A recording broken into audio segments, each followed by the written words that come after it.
Didodi.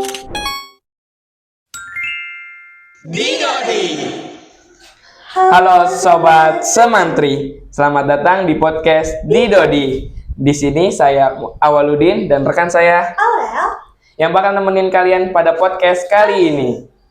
Nah teman-teman, di konten podcast kali ini kita kedatangan tamu spesial nih. Nah buat Sobat Semantri pasti udah gak asing sama beliau ini.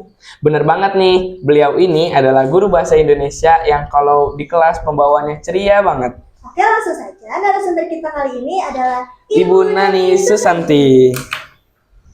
Assalamualaikum warahmatullahi wabarakatuh. Waalaikumsalam. Terima kasih sudah mengundang Bu Nani di podcast ini. Oke, baik Ibu. Sebelumnya kita akan menanyakan terkait tentang latar belakang Ibu terlebih dahulu. Baik. Sebelumnya Ibu ini di SMA 1 ini mengajar sebagai apa Ibu? Mohon izin ya, terlebih dahulu Ibu ucapkan terima kasih yang sebesar-besarnya kepada tim jurnalistik, terutama untuk podcast Didodi di sini ya, sudah mengundang Bu Nani dalam podcast kalian. Perkenalkan Bu Nani di sini di SMA Negeri 1 Gunung Putri ini diberikan kepercayaan mengampu mata pelajaran bahasa Indonesia. Sempat bahasa Sunda sih, tapi memang background pendidikan Bu Nani sendiri adalah guru bidang studi bahasa Indonesia. Ibu mengajar di SMA 1 Gunung Putri sudah berapa lama? Diperkirakan awal tahun 2008 kalau tidak salah, akhir 2007, 2008 ketika angkatan kedua sudah mulai masuk bersekolah di sini dan sudah pindah ke sini. Karena kan awalnya SMA Negeri 1 Gunung Putri itu masih menginduk di SMP Negeri 1 Gunung Putri. Ya, tuh. Jadi sudah berapa lama? 19 tahun. 19 tahun. 19 tahun. Lama juga ya. Lama ya? Lumayan, Mus.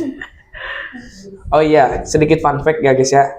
Bu Nani ini sebelum mulai materi, biasanya beliau ini suka cerita tentang pengalaman pribadinya. Jadi sebelum mulai materi itu, kitanya tuh nggak tegang-tegang banget gitu guys. Bisa juga kita sering sharing cerita kita kepada beliau ini. Nah di podcast kali ini kita bakal angkat sebuah topik yang cocok buat kita sebagai remaja. Sebagai remaja tuh kita di sini masih labil kan teman-teman. Jadi di podcast kali ini kita akan mengundang Ibu Nani untuk membahas sesuatu. Menurut Bu Nani, apakah sudah mengajar di Semantri selama ini, masalah apa sih yang paling umum yang ada di remaja tuh? Terima kasih atas pertanyaannya. Masalah remaja itu memang kalau menurut Ibu sendiri kompleks dan banyak sekali gitu ya. Dan ada kelas-kelasnya. Gitu. Artinya setiap kepala, setiap orang atau setiap remaja, Ibu selalu menemukan permasalahan yang tidak pernah sama. Walaupun kalau dikelompokkan gitu ya, dikelompokkan itu, oh ini broken, ini pergaulan, ini introvert, ini lebih ke masalah belajar aja sih gitu. Jadi memang masalah remaja itu cukup banyak gitu ya, dan tidak bisa diberikan brand satu orang tuh masalahnya dengan si A, si B, si C sama, tidak. Walaupun memang pada dasarnya kita ambil benang merah misalnya, oh ini masalah keluarga. Tapi ketika diulik, diteliti, masalahnya itu berbeda gitu. Memiliki masalah keluarga yang tidak semua sama. Jadi Ibu juga masih dalam konteks atau di usia Ibu sekarang ya, sudah kepala 4 dan sudah mungkin 25 tahun ya di dunia pendidikan gitu. Dan bertemu beragam karakter anak. Selalu ada hal baru gitu ketika kita ngobrol sama anak curhat dan ada baru ya gitu. Ternyata memang manusia itu diciptakan identik dan memang the one and only gitu ya, satu dengan masalahnya masing-masing. Tidak ada masalah yang sama. Itu sih buat ibu banyak belajar juga gitu ya. Ada lagi? Baik Ibu. Hmm. Kan memang daripada masa remaja itu memang banyak masalahnya gitu ya kan Bu. Setiap orang tuh pasti berbeda masalahnya. Tapi apa sih faktor yang paling mendorong bikin kita tuh jadi labil gitu loh? Remaja ya. Iya. Faktor utamanya adalah kurang secara mentally ya, mental, kemudian kurang komunikasi. Pertama mental. Mungkin dari intinya sih ya, masalah utamanya itu adalah di lingkup keluarga sendiri. Setelah ibu analisa, bukan berarti pernah meneliti tidak, tapi berdasarkan pengalaman gitu selama kurang lebih 25 tahun, pada dasarnya satu pemicu masalah yang dialami oleh remaja ini adalah kurang kuatnya pondasi di dalam lingkup kecil keluarganya sendiri. Ya, entah orang tuanya terlalu sibuk, jarang ngobrol, jarang komunikasi, kemudian hanya tahu anaknya tidur, pulang, datang, dikasih ongkos, itu uang jajan, selesai.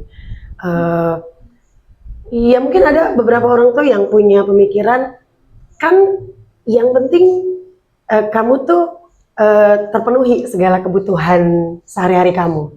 Tugas ayah dan ibu bekerja memenuhi kebutuhan lahir gitu.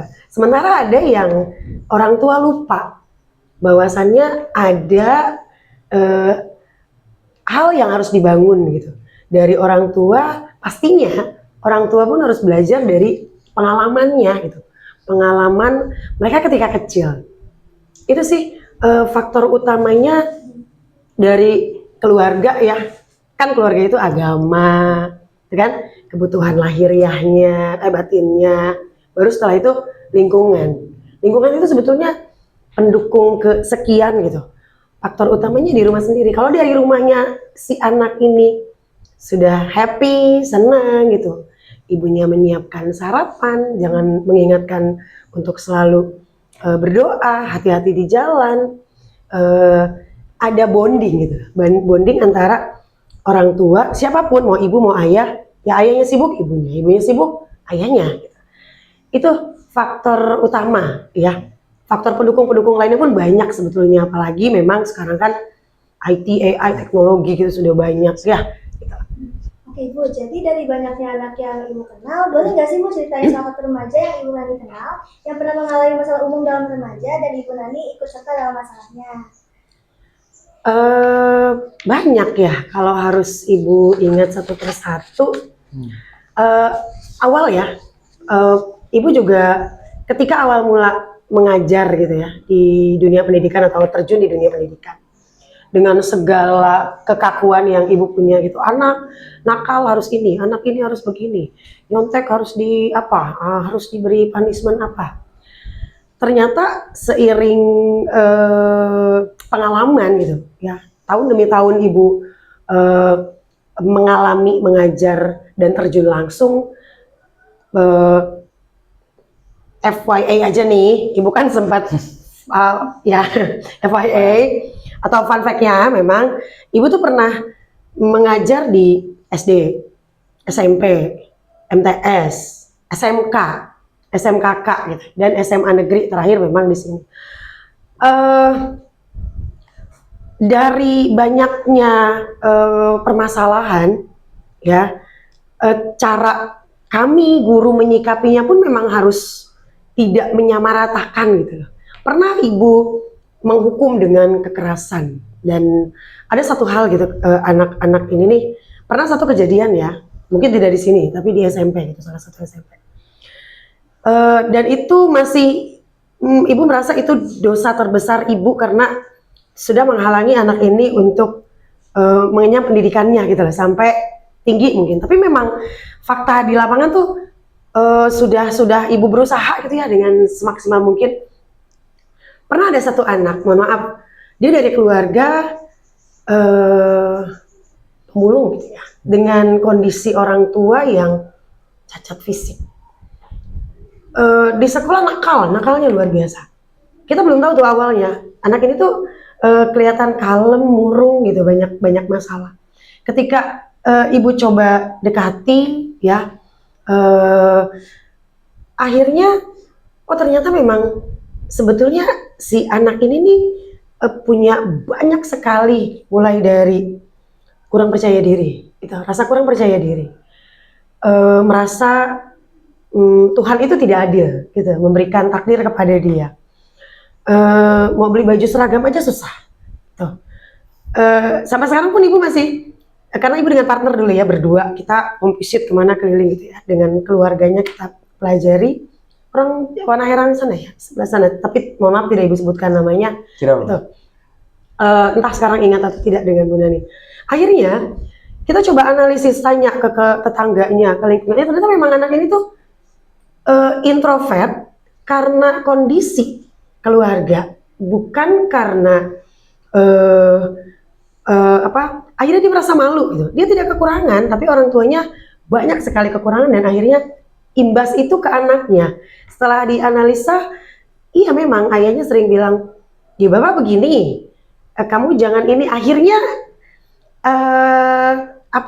imbasnya ke anak gitu. Dia merasa, oh saya tuh berbeda, saya tidak sama, saya punya ini, berarti memang saya harus memisahkan diri. Padahal di dunia pendidikan ya, untuk membangun karakter anak menjadi lebih percaya diri itu lama itu prosesnya. Akhirnya kita adakan pokoknya kita adakan sharing terus ya dengan anak itu. Guru BK semua harus bertindak sebetulnya ya, kepala sekolah, guru BK, wali kelas, dan guru yang memang tahu gitu kondisi itu. Itu harus terus mensupport si anak ini. Kelas 10 berantakan, tapi kelas 11, kelas 12 mulai dibangun rasa percaya dirinya. Dia mulai tenang gitu ya, sudah mulai merasa, oh memang ini jalannya Tuhan, jalannya Allah, saya diberikan banyak sekali anugerah. Jadi bukan lagi musibah gitu, bukan lagi takdir Tuhan yang jelek, tapi kita mengubah itu untuk memberikan pemahaman bahwasannya ini tuh memang jalan kamu gitu, jalan terbaik. Kalau enggak gitu, kamu tidak akan kenal dengan kami, kamu tidak akan bisa curhat every time dengan Bu Nani gitu, dengan Pak Kepala Sekolah dan dengan yang lainnya. Mulai dari situ si anak ini jadi anak asuh kita gitu, jadi kita anggap sebagai anak sendiri, dan alhamdulillah gitu sampai lulus bertahan. Itu saja sih pengalaman yang paling ibu ingat sampai sekarang. Ada satu lagi sebelum itu pengalamannya, itu juga jadi pengalaman buruk, dan sekarang ada satu anak tidak bisa baca. Kemudian sekolah memaksa anak ini untuk berhenti. Tapi ternyata itu menurut ibu jadi dosa besar. Ketika ibu ke rumahnya miris gitu, ternyata dia tinggal sendiri dengan neneknya saja, dan neneknya itu sudah tua renta. Si anak ini nih tukang parkir dan hanya mulung gitu, mulung sampah. Dari situ kita sadar kita yang salah kali ya. Kita yang salah sudah. Kenapa anak ini tidak kita berikan kesempatan gitu. Setiap anak punya kesempatan yang sama. Nah dari situ belajar banyak, ibu belajar banyak semua. Ternyata memang setiap manusia yang diciptakan itu punya rezeki dan jalannya masing-masing. Makanya ibu tidak lantas sampai sekarang ya, melihat anak-anak yang punya karakter aneh-aneh itu justru bukan kami hukum gitu, tapi kami dekati, kita ajak sharing, kenapa sih ini anak ini kenapa. Dan alhamdulillah ya, ada satu anak ibu sekarang sudah mulai ceria, tersenyum, banyak temannya. Memang itu ya satu-satunya dari keluarga sih harus dibangun gitu ya. Itu aja sih pengalaman Bu Nani sampai sekarang. Dari emang banyaknya pengalaman dari Bu Nani ini, apa sih emang yang kesalahan yang dilakukan remaja saat menghadapi masalah itu? Kesalahan remaja itu pertama, kalau ibu ya merasa eh, si anak ini nih selalu merasa dia tuh bisa menyelesaikan masalah dengan caranya, gitu, tanpa sharing, tanpa bertanya, mungkin karena malu ya, sepertinya. Padahal kalau kita lihat di sekolah kan ada wadah ya, ada wadah gitu. Wali kelas, guru BK, kemudian apalagi sekarang ada guru wali. Itu harusnya kalau memang si anak punya masalah gitu ya, dan harus ada, mungkin kita pun sebagai orang tuanya di sekolah harus peka kali ya. Ketidakpekaan itu yang akhirnya menimbulkan masalah semakin pelik gitu. Masalah yang dialami oleh anak ini nih, oleh si anak ini semakin, kok nggak ada yang perhatian gitu ya, kok nggak ada yang lihat kesedihan saya, kok nggak ada yang, dan si anak ini pun tidak terbuka gitu, lebih ke menutupi dan bisa menyelesaikannya sendiri. Padahal nih masalah itu tidak ya, masalah kenakalan remaja itu tidak bisa selesai hanya dengan tidur dulu deh besok juga hilang masalahnya, kan enggak gitu. Tetap ada konektivitas, ada hubungan masa dia sebelumnya dengan sekarang. Pasti itu bentuk apa sih, pemberontakannya yang sudah dipupuk gitu sejak masalah-masalah itu muncul, numpuk, tiba-tiba duar aja meledak. Itu saran ibu sih ya, kalau memang ada masalah gitu, kalau kamu tidak bisa menyelesaikannya sendiri, ada masanya nak, ketika kita sudah usia-usia itu ya, mungkin di usia ibu sekarang nih, masalah yang ibu hadapi tidak usah ibu share ke orang lain, karena memang ibu merasa pengalaman ibu sudah banyak gitu. Tapi usia-usia kalian tidak bisa gitu. Permasalahan misalnya nggak punya teman, itu juga jadi masalah. Akhirnya si anak ini jadi pendiam, menyendiri, bingung harus cerita dengan siapa, jajan dengan siapa, sholat dengan siapa gitu kan, dan mengerjakan tugas gak ada yang mau satu kelompok.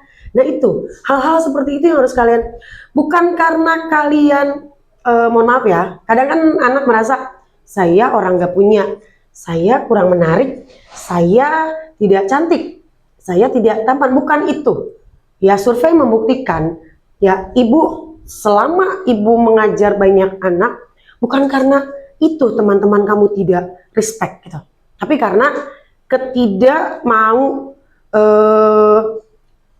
apa sih, karena si anak ini tidak merespon dan tidak mau gitu, tidak mau tahu ya. Makanya memang di usia-usia remaja perbanyaklah pertemanan. Nanti ketika 30 tahun ke atas, 35, batasi pertemanan yang kira-kira menurut kamu ini nih nggak baik gitu buat kehidupan saya ke depan. Ini nih kayaknya ini memang cocok deh dengan visi misi hidup saya gitu. Itu aja sih ya.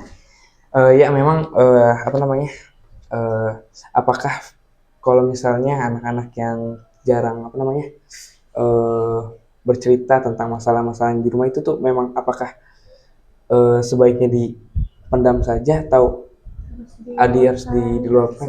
Harus diluapkan. Karena kadang salah satunya di kelas saya juga ada seorang anak teman saya, dia tuh memang apa ya, gimana ya, dia tidak mau bercerita kepada orang lain karena merasa dia sudah apa ya, malu dan juga Karena nggak mau ngerepotin gitu, iya, tidak mau merepotkan orang lain gitu. Betul.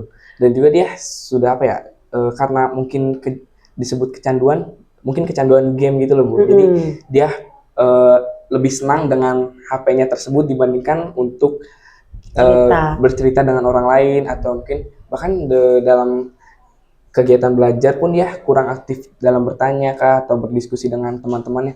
Dia lebih baik menyendiri gitu loh. Lebih nyaman dengan dirinya sendiri. Lebih nyaman dengan dirinya sendiri.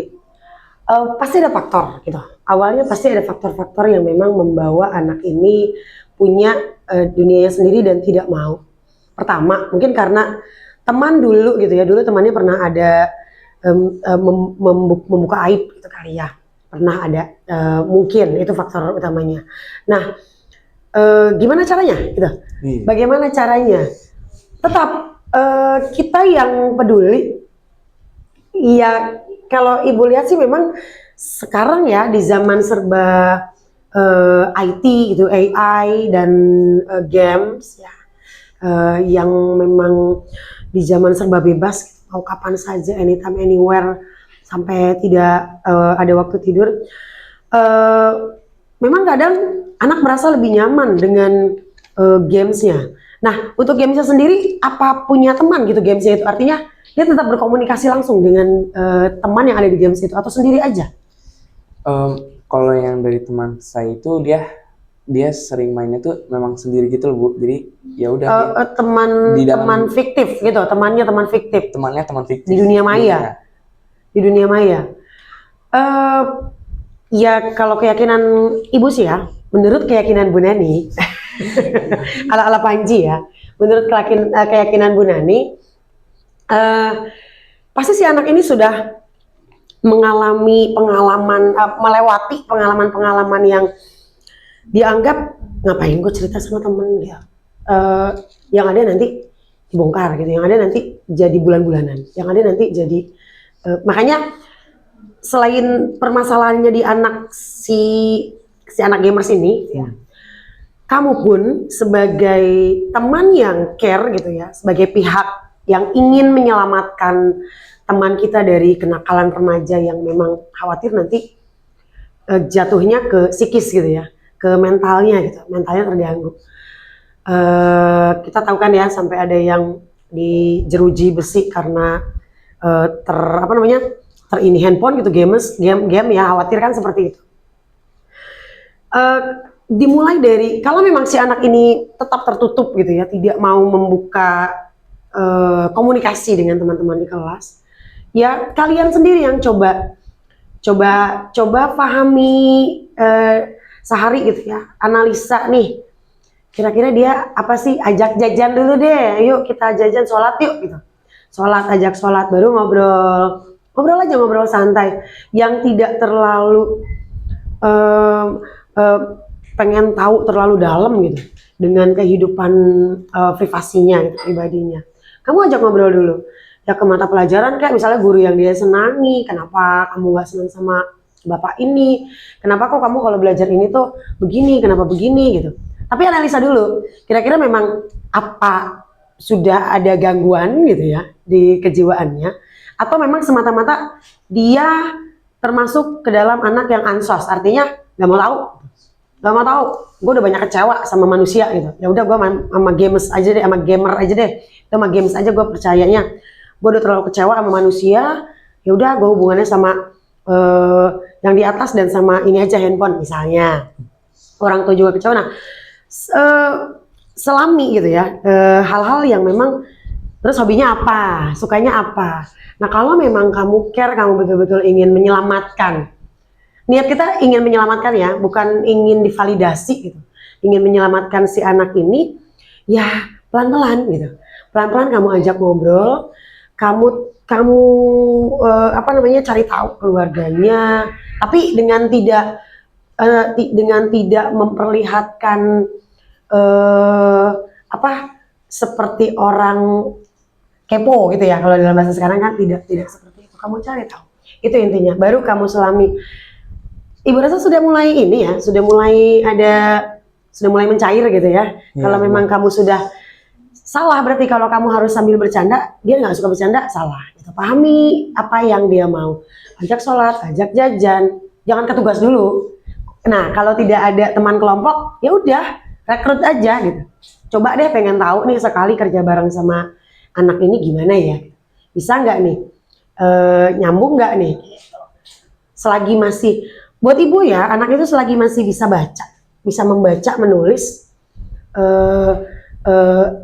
as a human being gitu, yang lain, berarti anak ini normal gitu. Berarti ada yang salah di cara mendidiknya dari kecil gitu ya, masih bisa gitu, selagi masih sekolah masih bisa ada dirubah gitu ya. Dekati gitu, oleh personal aja, jangan oleh rombongan ya, jangan oleh circle. Jadi satu orang, gue aja deh gitu, karena kan gue lebih tenang gitu, lebih ini gitu. Dengan tenang, santai, ajak ngobrol. Bu, jadi remaja itu kan masih di masa labil ya, Bu? Kan dia masih sering susah mengontrol emosinya. Nah, menurut Ibu tuh kenapa sih remaja masih susah mengontrol emosinya? Ya karena memang belum ada pengalaman, yang ibu rasakan begitu ya. Dan tidak dibangun oleh lingkungan yang membuat anak ini tenang gitu. Tidak dibangun itu di rumah sendiri, mungkin ketika ada kesalahan kecil marah besar yang orang rumah gitu, dimarahi. Masa gini aja nggak bisa, masa udah gede nggak bisa, masa ini masih begini, masa ini begini. Ada sih memang anak yang perlu dididik secara keras, ada, terutama laki-laki ya, karena kan mendidik anak laki-laki dengan perempuan itu berbeda gitu ya. Ibu misalnya di rumah kan laki-laki semua, ya pasti ada sedikit keras, dan kadang setelah itu apa kekerasan ya gitu. Ada ibu juga berpikir begitu, apa terlalu keras ya. Nah mungkin ada orang-orang tua yang memang mendidik anak ini terlalu keras gitu, sesuai dengan caranya. Ya kadang kan kita perhatikan backgroundnya aja, background rumahnya. Oh pantas anak ini gitu ya, pantas anak ini nih adabnya kurang gitu, pantas orang tuanya jauh, pulang setahun sekali, pantas. Nah ada seperti itu. Nah faktor-faktor itu ya, pertama itu yang harus memang diantisipasi dari rumahnya dulu, gitu aja. Dari rumah, lingkungan sih mendukung-mendukung aja ya gitu. Dan lingkungan juga harus dibangun oleh personal yang sudah kuat gitu. Kuat dalam arti dibangun, si anak ini dibangun dari keluarga yang memang kedua belah pihaknya saling support gitu, menjadi support system. Itu awalnya keluarga dulu sih ya, gitu. Semua dari keluarga pastinya. Iya memang mungkin dikit tambahan Bu ya. Mungkin emang karena kelompok terkecil itu memang dari keluarga dulu, betul. Memang kita harus dari awal. Nah, saya juga kan sebagai remaja nih, saya tuh kayak pernah merasa kayak dalam suatu ketika, bahkan saya tidak tahu kenapa kayak merasa kayak kadang emosi sangat, terus suka tiba-tiba sedih atau tiba-tiba kayak kecewa banget. Itu tuh memang hal-hal yang normal pada remaja atau bagaimana? Oh ya, satu lagi lupa ya, Ibu belum menjelaskan terkait apa namanya, mood ya, mood remaja yang kadang turun naik gitu ya. Wajar sih ya, wajar, tidak hanya perempuan gitu ya, yang memang ada perputaran apa namanya, hormon setiap bulannya dengan menstruasi. Ibu merasakan sendiri sih ya, bukan apa namanya, bukan lagi apa sih yang bukan cuma karena itu sih perasaan kamu gitu mau mens, enggak, memang hormon perempuan itu akan sangat up and down ketika dia akan menjelang PMS gitu. Yang laki-laki pun gitu, menurut keilmuan yang ibu dapat ya, ketika anak laki-laki ini sudah mulai usia balik gitu ya, ada tuh perputaran hormon yang memang kadang juga si anak ini merasa kurang percaya diri gitu, merasa perlu marah atau ini sedikit tersinggung sedikit gitu ya. Apalagi kita melihat sekarang sudah di zaman sekarang ya, terutama ya, aneh-aneh gitu ya, anak-anak remaja sekarang itu perilakunya tuh banyak sekali yang memang tiba-tiba melakukan tindakan kekerasan, bukan hanya kepada temannya, tapi kepada orang-orang yang memang berjasa dalam hidupnya orang tua gitu ya. Gitu. Wajar anak remaja seperti itu. Cuma kita pun sebagai remaja harus tahu cara mengantisipasinya gitu. Makanya ada seminar remaja atau ada sosialisasi terkait apa namanya, perilaku remaja dan lain sebagainya, perilaku ya harusnya kalian banyak belajar ketika kamu sudah mulai merasa diri kamu tuh ada yang berbeda. Oh saya sekarang emosian ya, oh saya sekarang ini ya. Coba kamu pahami kenapa, dari mana sih? Apa karena kurangnya orang tua memperhatikan kamu, atau karena kurangnya didengar kamu di circle teman-teman kamu gitu ya, atau karena memang itu berkaitan dengan hormon gitu.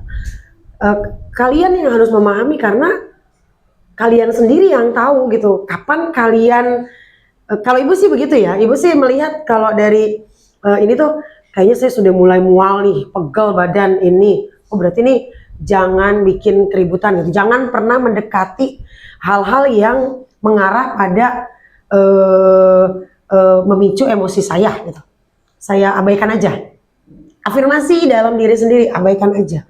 Abaikan, walaupun memang masih aja gitu ya, masih muncul tuh perasaan emosional itu, tapi kita coba jauhin ya. Makanya mohon maaf, di agama Islam gitu ya, ketika ada kita diberi cobaan atau kita dipermalukan oleh teman dan kita mulai merasa punya emosi yang labil, yang tidak menentu gitu. Kadang ibu diajarkan banyak-banyak istighfar ya.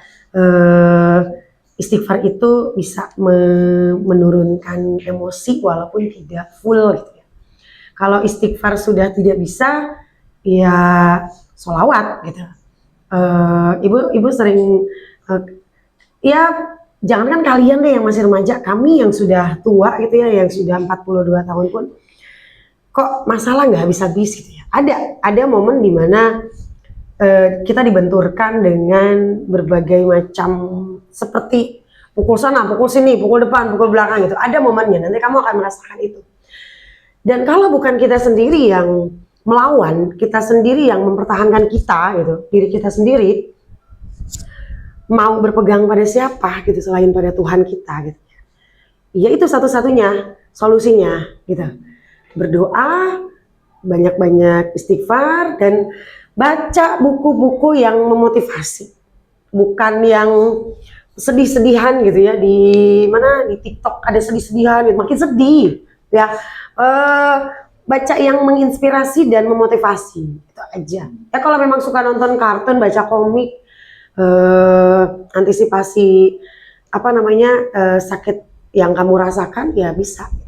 Dan itu ibu yakinkan akan membawa ke badan kamu juga sehat. Ibu sudah merasakan itu ya. Kesehatan kita itu datangnya dari kita, kesakitan kita pun datangnya dari kita, dari mental health kita gitu ya. Selain dari diri kita sendiri, seberapa penting sih peran orang tua dan guru dalam kondisi seperti ini, Bu? Dan bagaimana kalau remajanya ngerasa kayak nggak punya tempat curhat gitu, jadi mau dipendam sendiri? Biasanya kan di sekolah ada wadah ya gitu. Harusnya kadang perasaan seperti itu kita sendiri sih memang yang baper ya, kadang-kadang ya mau curhat ke guru gitu ya. Tapi kok kayaknya gurunya juga sibuk sendiri gitu kan. Mau ke ruang curhat ke wali kelas, kok kayaknya wali kelas kita juga sedang sibuk gitu. Kemudian tadi yang kedua apa, siswa? Nggak punya tempat curhat. Nah, tidak punya tempat curhat, itu solusinya gimana? Ya. Harusnya ada, gitu. Harusnya ada. Karena di sekolah khususnya ya, di sekolah itu ada wadahnya kan, ada wadah tempat cerita. Apalagi sekarang nih, wali kelas ada, guru wali ada, BK ada, gitu ya. Kemudian selain BK, kalau memang kamu ingin, kamu juga kan pasti punya sosok guru yang kamu jadikan panutan gitu. Entah itu guru agama atau guru PKN misalnya, guru sosiologi gitu yang memang kehidupan sosialnya mungkin pengalaman bersosialisasinya jauh lebih banyak. Harusnya kalian pun kalau pendapat ibu ya, pendapat Bu Nani, kadang hal-hal seperti itu tuh dibangun prasangka oleh dirinya sendiri gitu loh. Artinya perasaan Bu Nani sibuk terus nih, mau cerita juga gitu. Perasaan kadang kan kalau kita WA juga, Bu mau curhat gitu. Ibu kan tidak 24 jam pegang handphone gitu ya. Mohon maaf, kadang ada prasangka-prasangka dari anak itu sendiri yang merasa kayaknya Bu Nani nggak mau udah dengerin aku gitu. Kayaknya nggak dibales nih. Pertanda nih kayaknya Bu Nani nggak, kurang respect nih, kurang respon, kurang apa. Nah itu kadang perasaan-perasaan itu, makanya ibu selalu bilang di kelas, kamu tidak pakai baju sepatu branded, tidak pakai tas branded, memang ada yang mau lihat kamu kalau kamu pakai tas branded. Memang ada yang kenal tas kamu merek apa, teman-teman kamu. Memang kalau kamu pakai tas seharga ratusan ribu, teman-teman bakal ngumpul ke kamu? Enggak gitu. Yang membuat value ya, yang membuat value kita itu naik itu karena pembawaan kita gitu, karena karakter dan pembawaan kita. Apa misalnya, kamu care sama orang, kamu ramah gitu, kamu juga selalu mendengarkan tanpa berbicara buruk di belakang. Dengerin, kan sekarang ada tuh ya, untuk memvalidasi tertawa-tertawa ya sampai gitu meledek. Nah, harusnya kan kamu bisa ikhlas gitu loh dalam segala hal. Mau jadi pendengar yang baik, mau memberikan solusi terbaik, bukan karena ingin divalidasi, tapi karena memang kamu ini manusia sosial gitu. Ya, jadi berani bertanya dan jangan pernah merasa tidak percaya diri kalau ada sesuatu yang membuat kamu tuh tidak sesuai dengan ekspektasi gitu. Kadang-kadang kan gitu ya. Kalau ya orang nggak dibales, kayaknya Bu Nani nggak respect deh. Itu kan ekspektasi kamu, belum tentu ekspektasi Bu Nani itu seperti itu. Itu ya, jangan baper. Itu intinya. Jadi remaja. Iya. Memang apa namanya Gen Z, apa remaja-remaja sekarang Gen Z ini tuh memang banyak yang Strawberry ya katanya ya, dibilangnya ya. Iya, Generasi memang. strawberry, cerah dari luar, tapi lembek dan rapuh di dalam, betul. Nah, apakah memang apa misalnya punya banyak masalah pribadi itu berdampak sangat kepada prestasi mereka di sekolah? Sangat ya, kalau buat ibu masalah pribadi itu, tapi ada tapinya ya, masalah pribadi yang dipikirkan terus dan tidak menemukan titik penyelesaiannya. Ya, tapi ada loh teman ibu yang dia broken, ibu selalu bilang kan, dia broken, punya masalah pribadi, tapi dia bisa memisahkan gitu. Dia selalu bilang gini, ada ruang di mana saya sedang terpuruk gitu. Ada ruang nih. Jadi ininya tuh tubuhnya tuh dipisahkan dalam dua ruang. Ruang pertama, saya dengan hancurnya keluarga saya. Dan yang kedua, saya dengan bagaimana masa depan saya nanti kalau saya tidak bisa saya tidak bisa memperbaiki gitu, masalah hidup saya. Masa iya katanya saya mau menurunkan permasalahan keluarga saya ini nih sama anak cucu saya, kan nggak mau. Ada teman ibu berpikir begitu, saya mau memutus mata rantai permasalahan hidup saya hanya sampai diri saya gitu. Jadi saya membuat dua ruang dalam diri ini, biarkan ya masalah hidup saya dengan keluarga saya yang hancur lebur, biarkan saya hancurkan gitu, biarkan karena memang sudah hancur. Tapi ada ruang lain di mana saya ingin memutus rantai ini gitu. Saya ingin memutus rantai ini dan saya berjanji dalam diri saya sendiri dan bertekad bahwasannya hidup saya ke depan gitu tidak akan seperti saya di masa lalu gitu. Tidak akan seperti saya di masa kecil yang menjadi anak yang ditinggalkan atau yang keluarganya hancur. Tuh, makanya dari dalam diri kita sendiri ya, tidak ada anak yang orang tuanya broken. Misalnya ada turunannya gitu atau diturunkan kepada anak cucunya, tidak. Kalau si anak ini berpikir bahwa dia akan menghentikan rantai itu gitu sampai dirinya, ya makanya mentalnya harus kuat gitu, bangun mentalnya, mental health ya, dibangun gitu, mental yang sehat itu dari Bu Nani sih begitu ya, sudut pandang VOV-nya ibu tuh begitu gitu. Kalau sudah di posisi itu, apa langkah kecil yang bisa kita lakuin Bu buat semangat lagi? Langkah kecilnya Iya. ini bukan berdasarkan pengalaman ibu ya. Ibu juga punya teman yang memang kok lu bisa sih gitu. Kok kamu bisa sih sehebat sekarang bahkan menjadi guru terbaik gitu. Menjadi pegawai terbaik gitu ya. Tidak bisa ibu sebutkan lah namanya. Kenapa? Apa yang membuat kamu bisa sesukses sekarang padahal masa kecil kamu itu menyeramkan gitu. Ya bahkan kalau aku ada di posisi kamu gitu, mungkin sudah ada di mana kali gitu, sudah menjadi orang yang berantakan gitu. Dia selalu berpikir karena saya melihat masa depan saya yang baik itu adalah kebahagiaan ibu saya. Gitu. Dia selalu berpikir begitu. Hal kecil atau langkah kecil yang dilakukan jadi remaja yang sebagaimana remaja pada umumnya punya cita-cita gitu ya. Kemudian berperilaku sebagaimana siswa, bukan mencari perhatian. Kan kadang anak broken itu sengaja nakal ya untuk mencari perhatian. Nah dia berpikir ngapain gitu nakal, toh yang disakiti saya nakal ya imbasnya ke saya. Itu dia selalu berpikir segala sesuatu yang saya lakukan itu akan berimbas ke saya dulu baru ke orang. Kalau saya mencerminkan diri saya yang bandel nakal, ya bukan cuma orang yang menilai, saya pun pasti tidak akan pernah punya tempat gitu ya di mata teman-teman dan orang-orang, apalagi keluarga saya hancur. Saya hanya orang yang bukan siapa-siapa ya, bukan orang yang tidak punya gitu. Apa yang mau teman-teman lihat dari saya? Dia berpikir biar saya punya apa namanya validasi ya.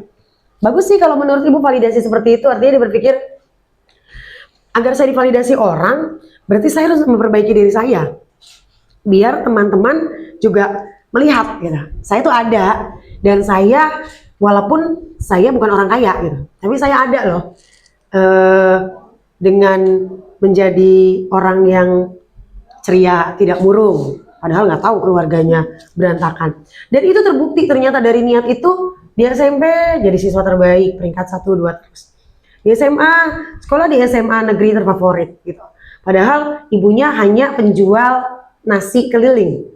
Dan akhirnya punya warteg. Itu sih pengalaman teman ya, bukan pengalaman ibu. Kalau ibu jujur alhamdulillahnya gitu diberikan keluarga yang memang hangat gitu ya.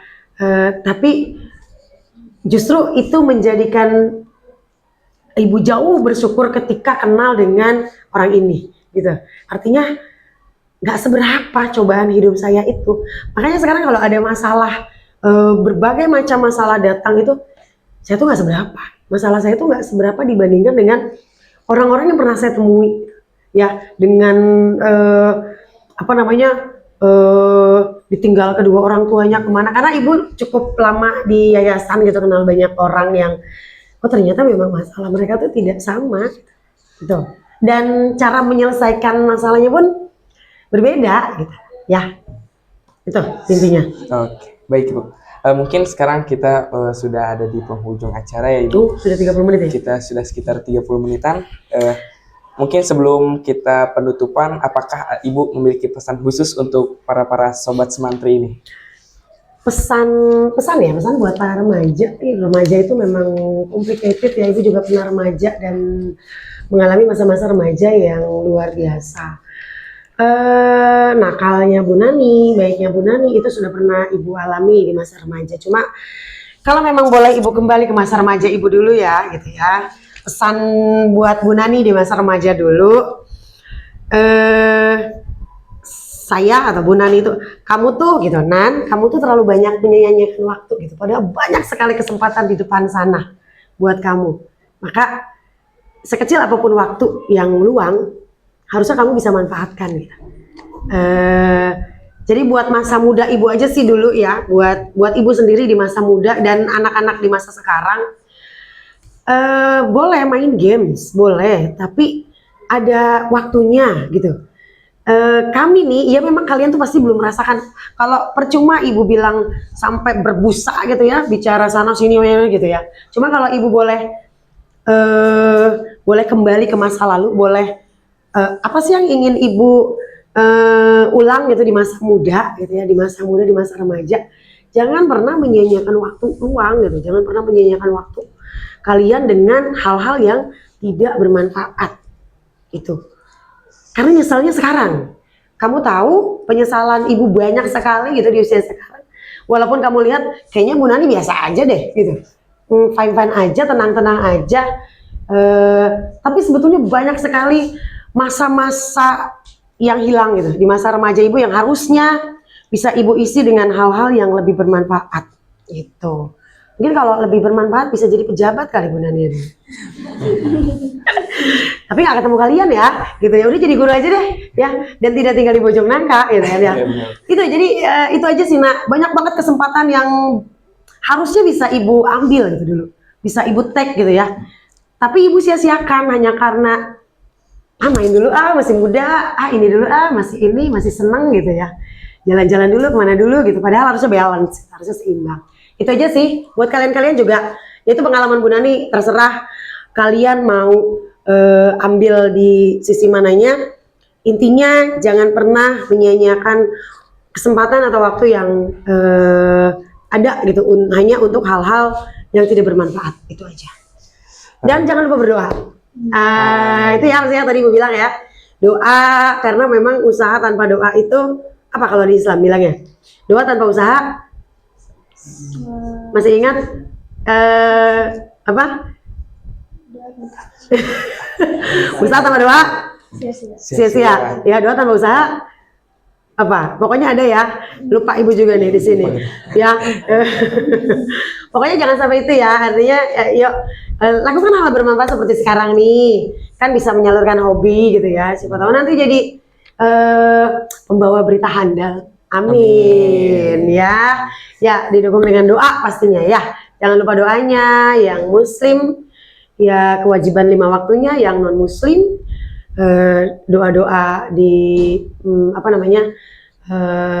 waktu-waktu luang kalian gitu kepada Tuhan ya. Itu saja. Oke, terima kasih Bu Nani. Terima kasih kembali sudah mengundang Bu Nani. Ini perdana bukan? Oh, perdana. Iya, Mudah-mudahan acara apa tadi? Didodi. Ya. Satu PR-nya ya harus bermakna gitu. Setiap brand acara harus punya makna gitu Didodi ya, yang memang menarik semangat dan gambaran remaja gitu ya. Silakan berkreasi seluas-luasnya tanpa harus merugikan orang lain. Itu pesan dari Bu Nani ya. Baik, terima kasih Bu Nani atas pengalaman, saran dan juga motivasi untuk kita para remaja yang memang masih labil ya tuh. Dan juga para sobat semantri yang udah, terima kasih kepada sobat semantri yang udah nonton podcast kali ini. Mungkin itu dia akhir dari acara kita. Sampai jumpa di podcast selanjutnya. Bye.